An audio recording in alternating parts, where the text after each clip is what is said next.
el siguiente video les vamos a hablar de la sección 17 de NIS para pymes, que se centra en la propiedad, planta y equipo. Este grupo está conformado por Adriana Campo, María Polo, Melissa Ortiz, Jessica Garizábal, mi persona, Luis Hurtado. Les vamos a hablar lo que es la propiedad, planta y equipo, pues los métodos de medición que se tiene con anterioridad y pues también que se tiene después un posterior, un deterioro, unas propiedades de inversión. Tenemos que tener en cuenta que acá les vamos a dar ejemplos puntuales acerca de esta temática. En mi caso, a mi persona me toca propiedad, planta y equipo. Yo les voy a introducir, les voy a explicar cómo se debe hacer un registro en caso tal de que sea una compra de la propiedad, planta y equipo, ya sea por cuotas o una cancelación directa. Si se debe pues una donación, si cómo se debe registrar la donación, de esa misma manera se la voy a explicar. Deterioro y lo que vendría siendo los métodos de depreciación, la propiedad de inversión y las otras temáticas se las explicará mi compañera. La propiedad, planta y equipo tiene unos datos característicos y es que no hacen parte del grupo corriente de los activos, se encuentran en los grupos no corrientes. Se mantiene para la producción o para el suministro, bien un servicio. Se puede emplear para el arrendamiento de terceros o se puede con fin administrativo. Se espera que la vida útil de esta sea superior a un año o a un periodo. Sí, las propiedades, planta y equipo, para ser reconocidas como esta, por lo general tienen que tener un valor significativo. Es decir, yo tengo una mesa que bien puede ser catalogada como mueble sin seres, con una vida útil superior a un periodo, con un fin administrativo, pero no tiene un valor significativo. Entonces no está en la categoría de propiedad, planta y equipo. Esto aplica mucho lo que la parte del juicio profesional del contador. No son adquiridas con la finalidad de venta, ¿sí? De ser de este modo, si así lo fuese, vendrían siendo un inventario. La propiedad, planta y equipo, cuando se adquirió, fue con un uso administrativo. Esto por lo general. También se puede mantener en caso de arrendamientos, pero para recibir algunos ingresos, pero no está en venta. El reconocimiento inicial de la propiedad, planta y equipo se medirá al costo, y el costo se forma pues por el precio de adquisición, el costo de ubicación del activo y la estimación de los costos de desmantelamiento. El precio de adquisición está pues por el valor que está una vez descontados los aranceles, impuestos, entre otras cosas que puedan influir en este precio de adquisición. Tenemos que tener en cuenta de que no todos los precios de adquisición poseen los mismos descuentos. Entonces, de esta manera nosotros vamos a obtener un precio de adquisición diferente por cada propiedad, planta y equipo. Debemos ver las mediciones de la propiedad, planta y equipo con ejemplos para poder entenderlo. Veamos el siguiente ejemplo. En el siguiente supuesto tenemos que adquirimos un inmueble, tenemos la forma de cancelarlo, ¿sí? Aquí lo tenemos, lo adquirimos con fecha de pago para unos 5 meses, así que tenemos unas cuotas de 2.500 y la totalidad sería de 12.500. Para encontrar el valor que deseamos cancelar al actual, entonces pues colocaríamos la siguiente fórmula. Tenemos el valor actual por una tasa de un 10%, el número de periodos pues tenemos 5 entre 12, pues 12 porque dijimos que era mensual la cuota. El pago no se va a colocar pues pago en el momento, y acá vendría siendo el valor futuro, que vendrían siendo los 12.500 que deseamos cancelar. A eso pues le damos enter y nos arroja el resultado de 12.000, 0,13,32 expresado en la moneda que se esté manejando en ese momento. Tenemos acá pues el registro de la transacción. Si vamos a cancelar en total, tenemos que vendría siendo pues la propiedad, planta y equipo, que está cuenta propiedad, planta y equipo, pues en el debe el valor que nos dio valor actual, unos gastos de interés que va a ser la diferencia en la cuenta por pagar, con la cuenta por pagar. Ese gasto por interés, esa diferencia lo vamos a llevar a los gastos, en este caso gasto por interés. Cuenta por pagar, acá está, lo que vamos a llevar al haber, que vendría siendo la cancelación total de la deuda. Si vamos a cancelar la primera cuota, acá está. Ok, bueno. Acá pues si vamos a hacer una cancelación de cuotas, simplemente registramos la cuenta por pagar de 2.500 contra banco de 2.500. Y así pues tenemos el registro del pago de la cuota.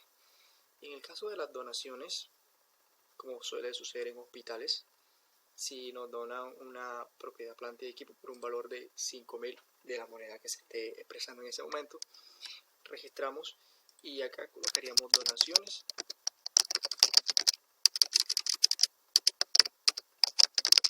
Sí, y nos vamos acá directamente con el haber de 5.000.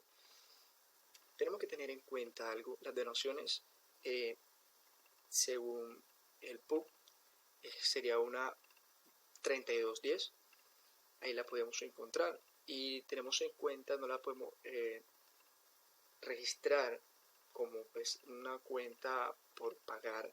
Nosotros no estamos comprando la maquinaria, se nos fue donada, se nos regaló. Sí, en este supuesto. Sucede bastante en los hospitales y en otros centros asistenciales. Bueno, este es el ejercicio que se les quería mostrar. Espero se les haya quedado claro.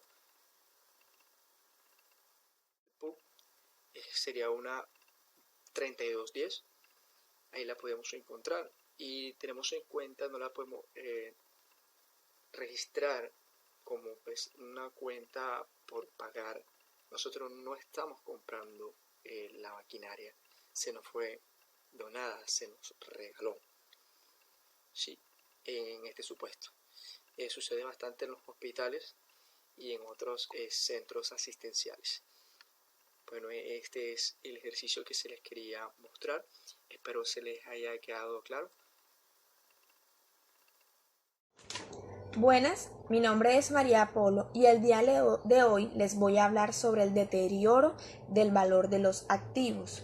El objetivo de esta sección es asegurar que la entidad mantenga registrados sus inventarios sin que exceda su monto recuperable. Debemos de tener en cuenta de que esta sección no registrará activos que se encuentren en otras secciones, como los activos por impuestos diferidos, activos procedentes de beneficios a los empleados, los activos financieros que estén dentro del alcance de la sección 11 y 12, propiedades de inversión medidas al valor razonable, activos biológicos relacionados con la actividad agrícola medidos a su valor razonable menos los costos estimados de venta, activos que surgen de contratos de construcción. Una pérdida por deterioro del valor tiene lugar cuando el importe en libros de un activo supera su importe recuperable. Es decir, que cuando el valor que está en libro es mayor que el valor que se encuentra actual en el mercado. Un ejemplo sería, una entidad compró un vehículo en enero del año 2000 por 100 millones de pesos. De acuerdo con los factores del mercado, el valor del vehículo es de 80 millones. Entonces tenemos valor en libro 100 millones y valor razonable 80 millones. El vehículo ha tenido un deterioro por el valor de 20 millones. La contabilización es la siguiente. Debemos realizar un débito en gastos por deterioro por el valor de 20 millones y un crédito en propiedad, planta y equipo por el mismo valor de 20 millones. ¿Cómo conocemos un deterioro? Para identificar el deterioro debemos de tener en cuenta factores externos y factores internos. Como por ejemplo, como los factores externos está la disminución significativa del valor del mercado. Es decir, cuando ingresan al mercado nueva mercancía hace que el valor de los activos que estaban anteriormente disminuya, provocando de que la mercancía nueva tenga un valor más alto y generando un deterioro en los activos que ya se encontraban.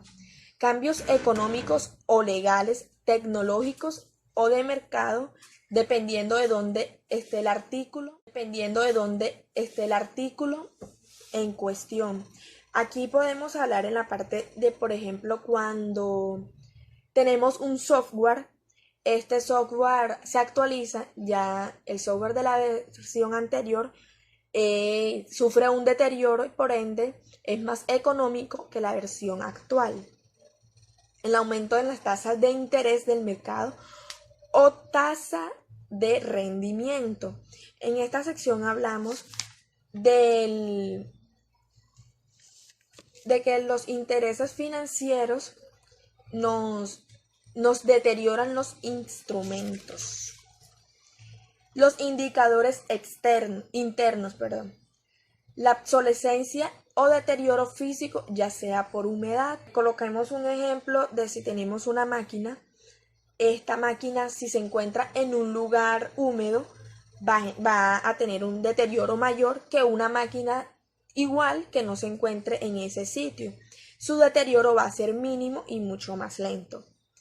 Los cambios adversos en el uso y bajo desempeño económico al esperar. La entidad reducirá el importe en libros del activo hasta su importe recuperable, si y solo si el importe recuperable es inferior al importe en libros. El importe recuperable es el mayor valor entre el precio venta de neto y el valor en uso. Aquí un activo deteriora su valor cuando el valor en libros excede su monto recuperable. Debemos de tener en cuenta que la prueba del deterioro debe hacerse anual antes del cierre de los estados financieros.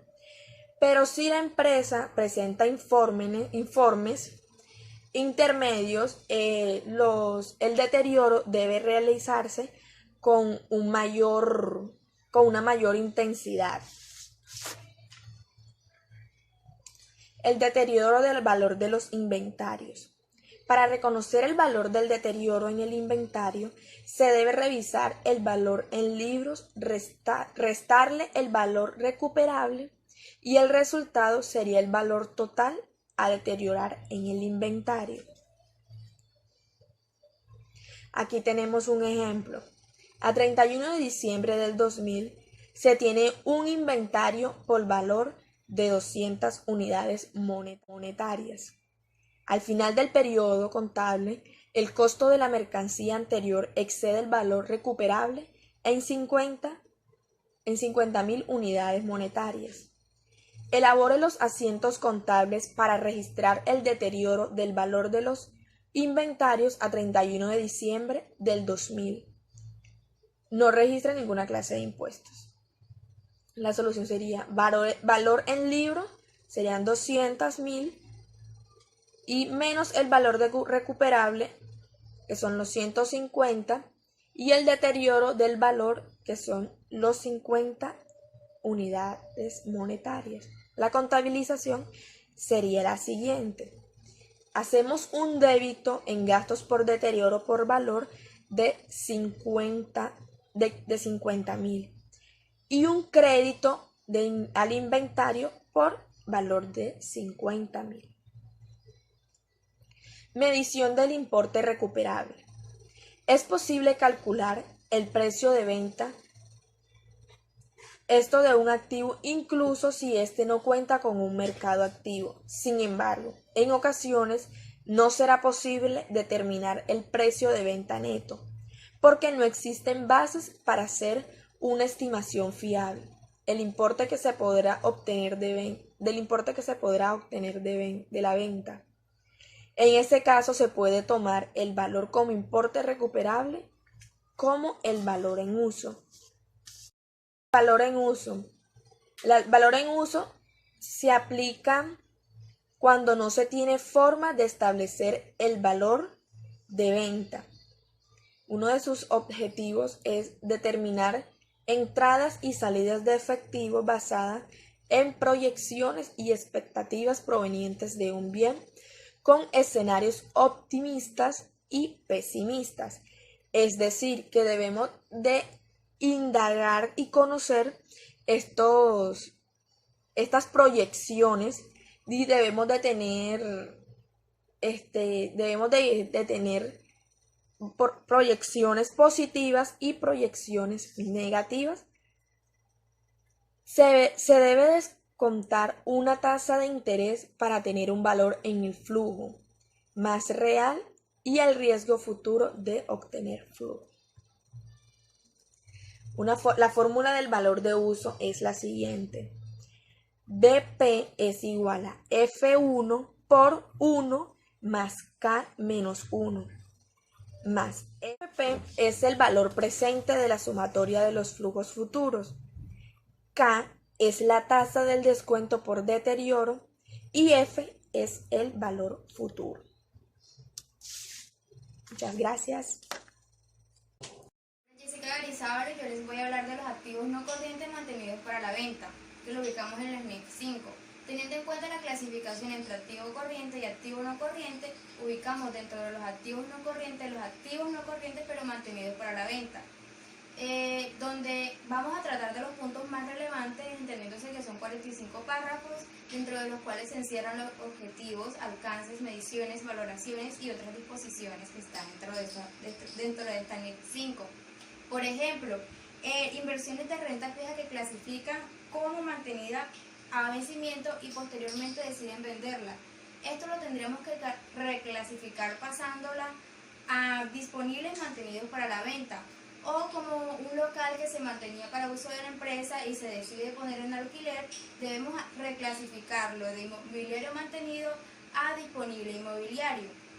Y el objetivo de esta reclasificación no es más que hacer saber los cambios de planes, ya que no vamos a recuperar el activo por su uso continuado, sino que por una inversión. Bueno, para mayor entendimiento de esto se hace necesario reconocer qué dice la SNIF sobre activos corrientes y activos no corrientes, entendiéndose como activo corriente todo aquel que satisface los diferentes criterios de que se espera realizar, vender o consumir en el ciclo normal de la operación, que son negociables, que se esperan realizar dentro de un plazo a 12 meses y que se trata de efectivo o que mediante tiene efectivo equivalente de efectivo no restringido. Es especificar el tratamiento contable de los activos mantenidos para la empresa, así como la información a revelar sobre las operaciones interrumpidas. En concreto, esta NIF requiere, primero, que los activos cumplan los requisitos para ser mantenidos para la venta, y nos dicen que cualquier activo no corriente no podrá clasificar como activo corriente a menos que cumplan ciertos requisitos para ser activos mantenidos para la venta. Lo que también nos dice la norma es que los activos corrientes deben mostrarse en la situación financiera por separado de los activos no corrientes, es decir, primero se organizan los activos corrientes, ya sean clientes, cualquiera que nos genere efectivo a corto plazo, bancos, cuentas pagadas por anticipado, y segundo van los activos no corrientes, ya sean las propiedades, planta y equipo, terrenos, inversiones a largo plazo, entre otras. En medición, lo que nos dice, para explicarles lo que es medición, es importante señalar que cuando se tienen activos no corrientes mantenidos para la venta, la clasificación debe ser justificada primero que todo de acuerdo a las consideraciones que ya les dije de los objetivos y del reconocimiento. Y lo que nos indica esta norma de medición es que no se deprecian estos activos o que no hay amortización. O sea, en el momento que usted decida trasladar un activo no corriente, propiedad, planta y equipo, propiedad de inversión o activo intangible a una clasificación de activo no corriente mantenido para la empresa, deberá medirlo al valor menor entre importe en libro y valor razonable menos los costos de ventas. ¿Cuál es el valor del importe en libro? Será el valor de los activos por costo o por costo revaluado, según corresponda, menos las depreciaciones o menos los deterioros según tengan. y el valor neto razonable será el precio de venta menos los gastos necesarios para realizar esta venta o la definición de valor razonable que nos incorpora la NIF 13, como ya los habíamos visto antes. Entonces, el menor de estos dos valores es el que debe ser trasladado como activo no corriente mantenido para la venta, para hacer la clasificación de una forma apropiada, y su valoración debe ser reconocida de acuerdo a los requerimientos de las NIF 5. Si en ese momento de transferencia el valor razonable neto es mayor al valor en libros, pues se trasladará el valor en libro. Y si es menor el valor razonable neto, este generará una pérdida, por supuesto, entonces se registrará esa pérdida. Pero si en futuro ese periodo realiza por cuestiones de inversiones, nos genera ganancia, pues deben hacerse reconocimientos según nos indique estos parámetros. El alcance de la NIF 5, lo que nos indica de requerimientos de clasificación, presentación y medición, es que se aplicarán a todos los activos no corrientes reconocidos y a todos los grupos de activos para su disposición, y la medición se aplicará a todos los activos no corrientes reconocidos y a todos los grupos de activos para su disposición, con excepción de aquellos en las listas siguientes. Primero, activos por impuestos diferidos, aquellos impuestos por ganancias, nos dicen la NIF 12. Activos procedentes de los beneficios a los empleados. Los activos financieros dentro del alcance de la NIF 9, instrumentos financieros, no se aplicará. Los activos no corrientes contabilizados de acuerdo con el modelo de valor razonable de la NIF 40 de propiedades de inversión.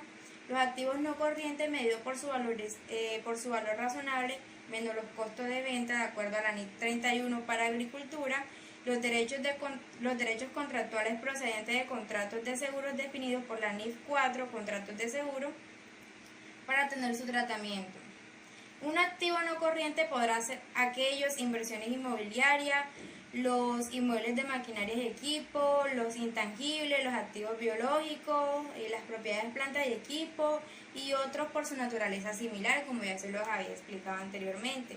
Y se clasifican de acuerdo a su importe en libros, y se recupera a través de una transacción de venta, como el ejemplo que les puse al inicio, o que si en lugar de su venta siguen con su uso continuado, en esos dos podemos clasificar los activos no corrientes mantenidos para la empresa. Listo, ¿cómo vamos a reconocer nosotros o qué tenemos que hacer nosotros como empresa para clasificar estos activos? Bueno, la empresa o la gerencia deberá hacer un plan para poder obtener comprador y vendedor, y que este plan sea altamente probable, porque este activo debe generar ganancias a un lapso de 1 año o 12 meses, como ya les había explicado. La gerencia, debe estar comprometida con el plan y complementar dicho plan. La venta del activo debe negociarse activamente a su precio razonable. Entonces, aquí les traigo un ejemplo. ¿Cómo vamos a calcular estos activos? Nos dicen que el valor en libro, por ejemplo, si yo compro un carro en 20 millones para nuestra empresa, el valor de la compra hace, digamos que en 5 años que yo lo compré, fueron de 20 millones.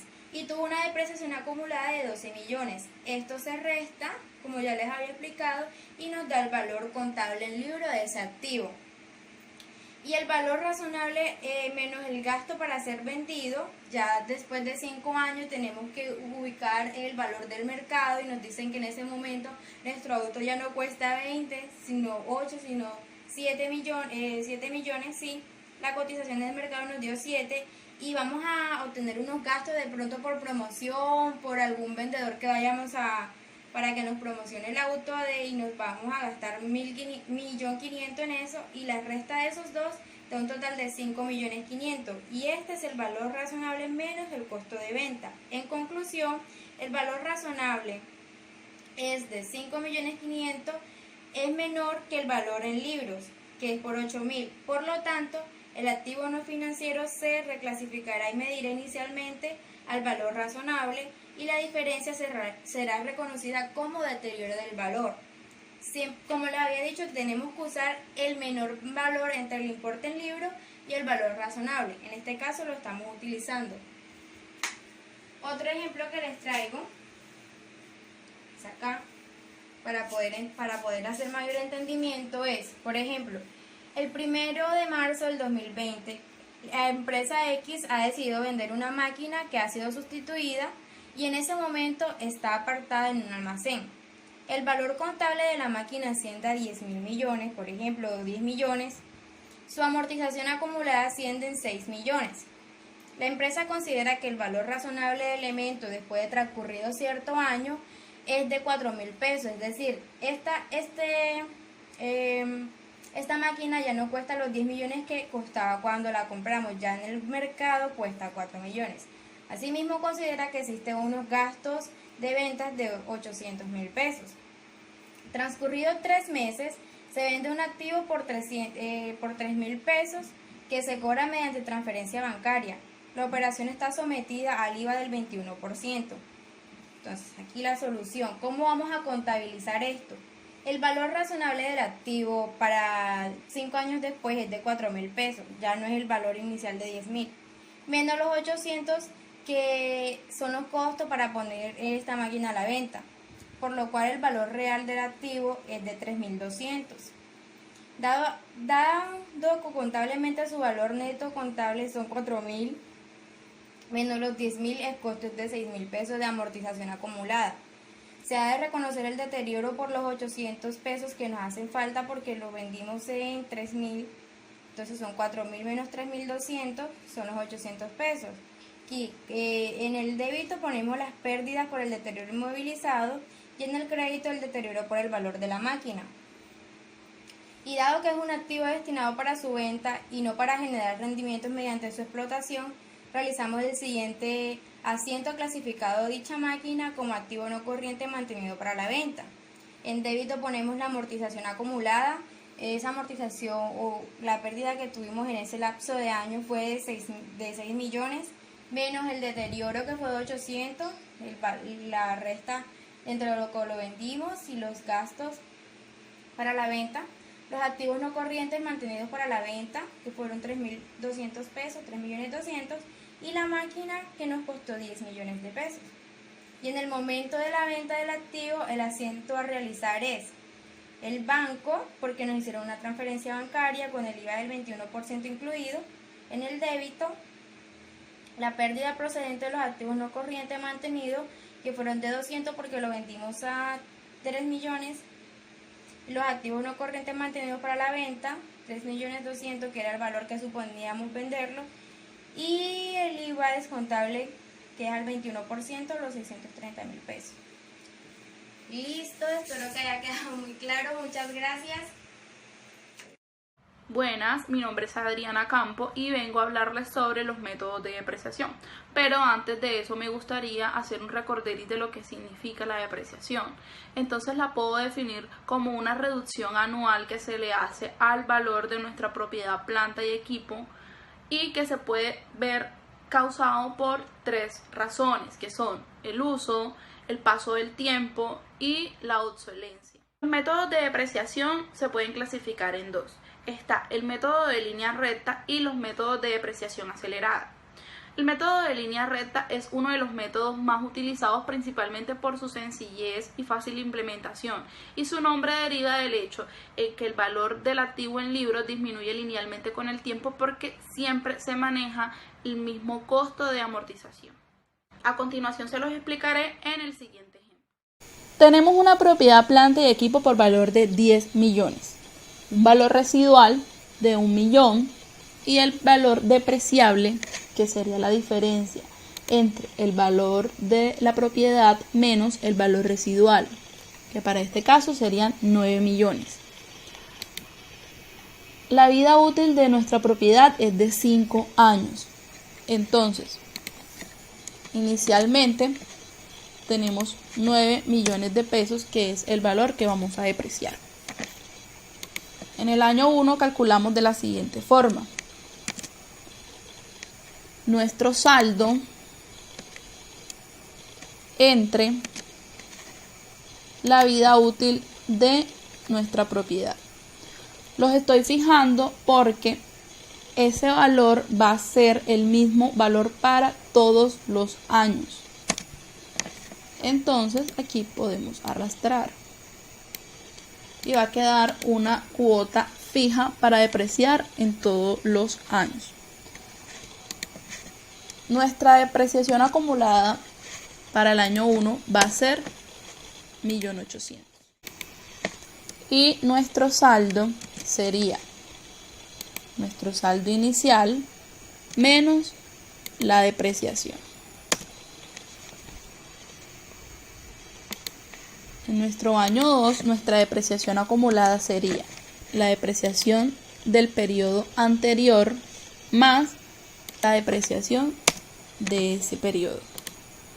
Y aquí podemos arrastrar. Y nuestro saldo sería saldo del periodo anterior menos la depreciación de ese periodo. Y aquí podemos arrastrar. Se pueden dar cuenta que en el año 5 mi saldo es de 0 porque ya su vida útil caducó. Y los métodos de depreciación acelerada consisten en distribuir el valor del activo de una manera descendente, es decir, una mayor proporción en sus primeros años de vida útil. Y se los voy a explicar en los siguientes ejemplos. Vamos a utilizar el mismo método para calcular la depreciación por el método de saldos decrecientes. Entonces, lo primero que tendremos que hacer es sumar los años, que nos va a dar 15. Luego tenemos que hallar la fracción que nos va a servir para multiplicar por nuestro saldo para poder hallar nuestro gasto por depreciación. Entonces lo vamos a hacer de la siguiente manera. Como en este método la idea es ir depreciando mayores valores al principio de la vida útil de nuestra propiedad, entonces vamos a ir bajando del año mayor al año siguiente. Entonces sería 5 entre 15, 4 entre 15, 3 entre 15, 2 entre 15 y 1 entre 15. Luego de esto vamos a multiplicar nuestro saldo, que lo vamos a fijar, por nuestra fracción. Y esto nos va a dar el valor del gasto por depreciación de ese periodo. Nuestra depreciación acumulada para el año 1 va a ser la misma, y en el saldo vamos a restar nuestro saldo inicial menos nuestro gasto por depreciación correspondiente a ese periodo, que nos daría 6 millones.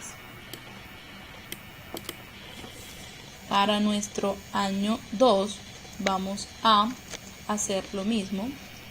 Nuestro saldo inicial por nuestra fracción, que nuestra depreciación acumulada sería la depreciación acumulada del año pasado más la de ese periodo, y nuestro saldo sería nuestro saldo pasado menos la depreciación de ese periodo, y quedaría de la siguiente manera en los siguientes años. Como pueden observar, se empieza por una depreciación con un valor alto hasta llegar hasta un valor bajo. En este método de unidades de producción vamos a utilizar el mismo ejemplo, pero tenemos que tener en cuenta la capacidad de producción de nuestra propiedad. Entonces determinamos que nuestra capacidad de producción es de 50.000 unidades y se espera que se produzca el 30% para el año 1, el 25% para el año 2, el 20% para el año 3, el 15% para el año 4 y el 10% para el año 5. Entonces, lo único que tenemos que hacer es multiplicar nuestro saldo inicial, lo vamos a fijar, por nuestro porcentaje del año y arrastramos. Para nuestra depreciación acumulada, pues el primer año siempre es la misma y el segundo año es la suma del periodo pasado más la de ese periodo. Y nuestro saldo sería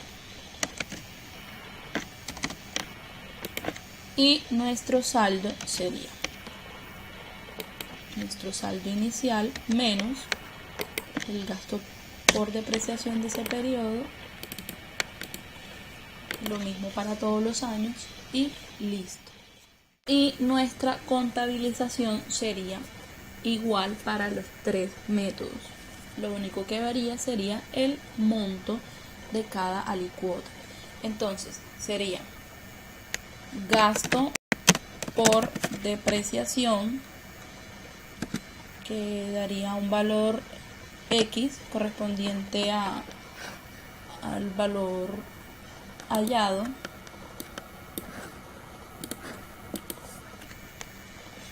por la cuenta de depreciación acumulada, propiedad, planta y equipo, correspondiente al mismo valor.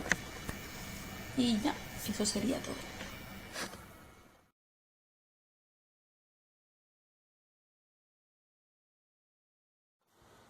Buenas, soy Melissa Ortiz y vengo a hablar sobre propiedades de inversiones. Son propiedades de inversiones los bienes inmuebles y por tal razón también llamadas propiedades inmobiliarias. Este tipo de propiedades corresponden a terrenos o edificios destinados exclusivamente al alquiler o generación de valorizaciones. Dichas propiedades de inversión se encuentran en la norma internacional de contabilidad NIC 40 y en la sección 16 de la norma internacional financiera NIF para pymes.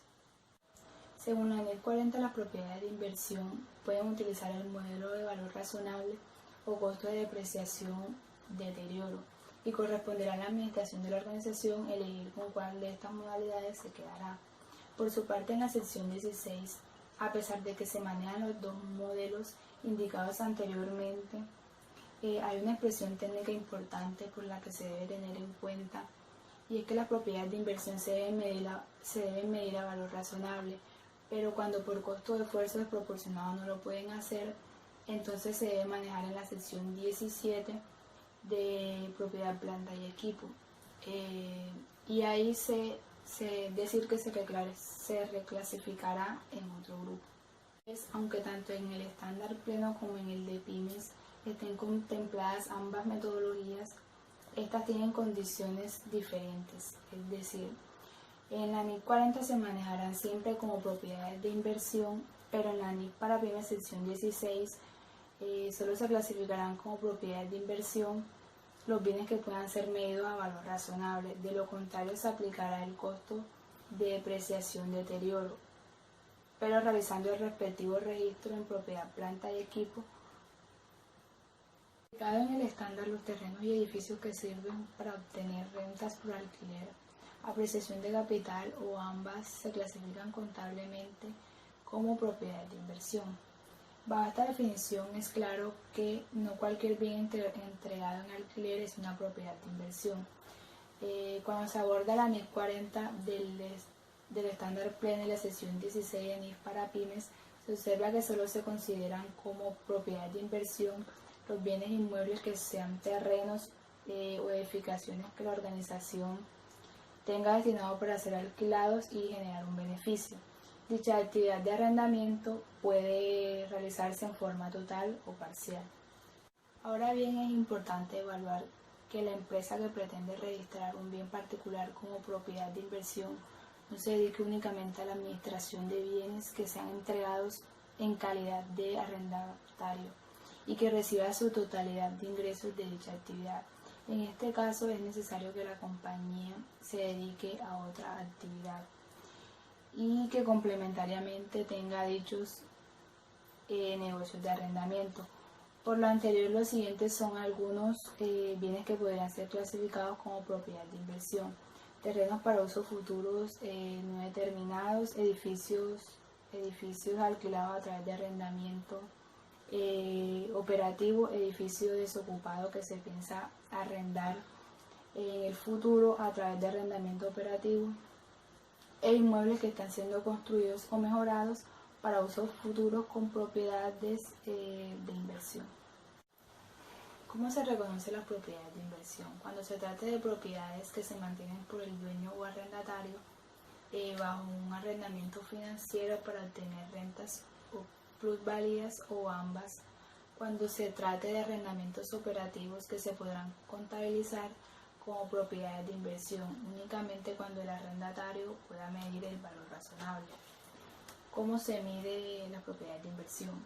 Por supuesto, en el reconocimiento inicial, el costo comprende el precio de compra más cualquier gasto atribuible a él. Cuando se trata de propiedades cuyo valor razonable se pueda medir de manera fiable, sin esfuerzo desproporcionado. ¿Cómo se revelará la propiedad de inversión? Cuando la propiedad de inversión se contabilice por el valor razonable, se revelará: 1. Los métodos e hipótesis empleados en la determinación de valor razonable. 2. La medida en que el valor razonable de las propiedades de inversión está basado a tasación hecha por un tasador independiente. 3. Una conciliación que muestre por separado. Y 4. Ganancias o pérdidas netas procedentes de los ajustes del valor razonable.